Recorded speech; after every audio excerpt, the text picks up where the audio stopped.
Hey, what's up, lightboltjoe here. Today we're going to discuss the 2000 horror film Leprechaun in the Hood. This is the fifth Leprechaun film in our 8-film marathon and the 8-film franchise that it's currently at. Ninth will eventually come, as they always do. Warwick Davis is in this. Ice-T is in this. So we start out in the 70s, like late 70s. Let's say 80, because Ice-T is playing this like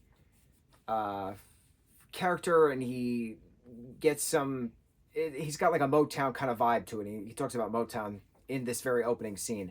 He's with his partner. They track down, they have this map to where this gold is supposed to be, that they're going to be robbing this person, but it's just like an abandoned place.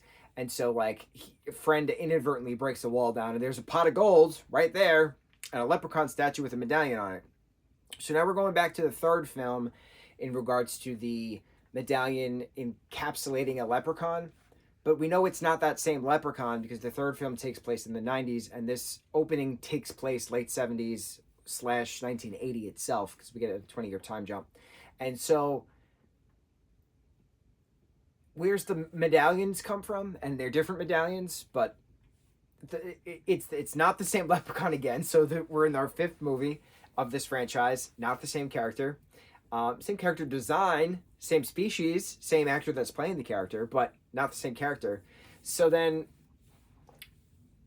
Ice-T gets a hold of this golden flute, which is new lore brought into the fact that the leprechaun always has a golden flute, which can cause, trances and hypnotize. And so he then gets the medallion back on the leprechaun after the medallion's taken off the leprechaun, and the partner dies, and then he takes the gold and the flute. 20 years later, he's this head honcho of this like record label, and specifically for like hip-hop and rap artists. And so there's these three guys who are trying to get into the scene because they're rapping, but they're not making money, and they want to break. And so they're trying to get money now to go to this contest in Las Vegas. And I thought we were going back to Las Vegas to face off that other leprechaun who apparently died, but obviously they don't stay dead, so we didn't. So the trio rappers go to Ice-T's office, whose character I don't remember, Mad something. And so there's a fight, and then he has the leprechaun statue in his office, and then the guys come back at night, rob the place, steal the gold, steal the medallion of the leprechaun, but the leprechaun then comes back to life, and then all hell breaks loose.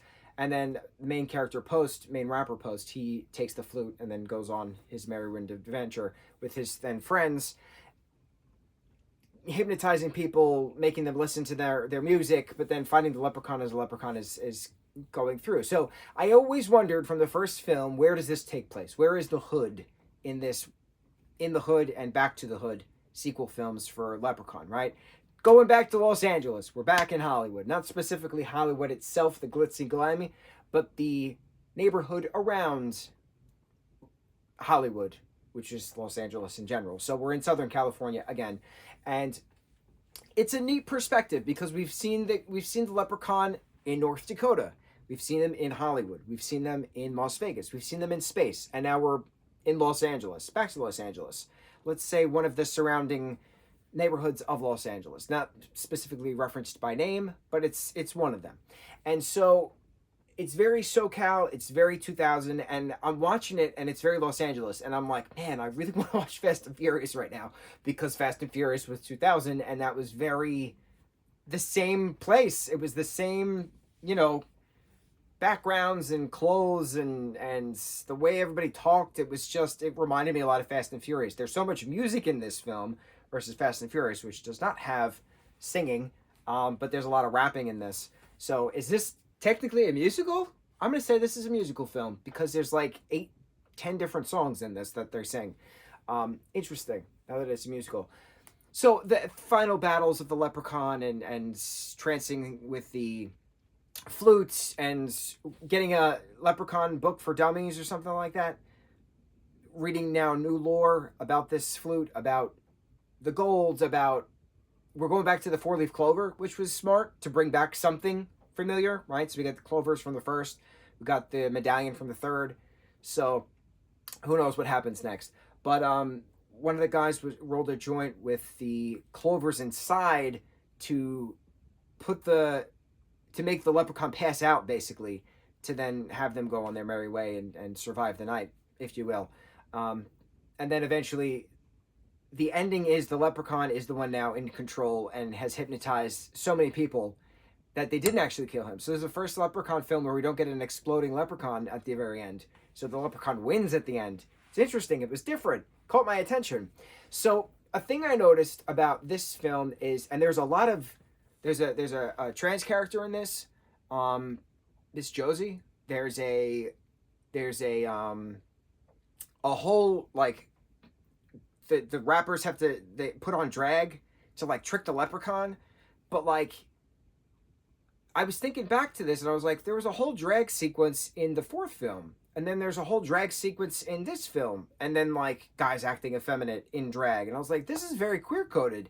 Didn't realize this in regards to the fourth film, but I'm thinking back and I'm like, well, what other aspects have been very queer coded in regards to this? Was it intentional to just keep it on with the franchise? Horror has been very gay for quite some time anyway. It's been an I don't know how else to explain it. There's a Nightmare on Elm Street like a documentary that goes so perfectly well with it in regards to why it's why the horror genre is unintentionally gay, where the gay community is so ostracized that we're made to feel like villains, and then here we are watching villains. I think that was a horrible summary, but that was basically the gist of it. And I was like, huh. But then watching this in regards to this drag aspect in two different films and having a trans character in this as well, did not expect it. I didn't expect it. I just thought it was interesting that it was something that I was just like, oh, all right. But then like watching it, that it was filmed so long ago, and then watching it now, so many dumb people would be screaming and throwing temper tantrums on the internet. Thankfully, they didn't have that back in the day. But it's just weird to see how far back we've gone in regards to stupidity. I don't know how else to explain it. So it was refreshing to see it now, 24 years after the fact that it came out, because this came out in 2000, and here we are in 2024, and I'm watching it. But I just didn't expect to see so much queerness to these particular Leprechaun horror films. I didn't expect it. I just expected an Irish, Lucky Charm kind of stereotype running around as a leprechaun. Did not expect a lot of other life stuff thrown in the mix. We've gotten life stuff here and there, but it was interesting me noticing it now. So I'm curious what happens in the 6th, 7th, and 8th in regards to that queer aspect, but in regards to the story as a whole. Because I said in the very first review, as we've been doing this marathon, what is going to happen with the lore, that it keeps changing. So now that we're in the 5th film and we get introduced to this golden whistle, the flute, what happens next? Are we ever going to see this flute again? Now that the 6th film, Back to the Hood, is technically a sequel to this, because he's in the hood, because he didn't technically ever die. So is this just a direct sequel with the same leprechaun? Are we going to have the same flute? Are we going to have more drag shows? Rapping drag queens? Oh, it'd be a wonderful sequence. I can only hope. A boy can hope. So, Leprechaun in the Hood, the 5th Leprechaun film, a surprise. Much better than the last few. It was a surprise. I can't even fathom what my ranking of these films would be. Could not even fathom. I'd have to do a deep dive at the end of this, and we'll decide what my actual favorite one is. I'm leaning towards the first one because it's the first one, but there's no standout moments of why it's my favorite out of all of them. Each of them have very interesting sequences that stand out, but I don't know, man. We're gonna have to. We'll talk about that after the 8th one. Later on throughout the week as we continue on with this marathon. Leprechaun 5 in the Hood. On to the next review. Which mahalo.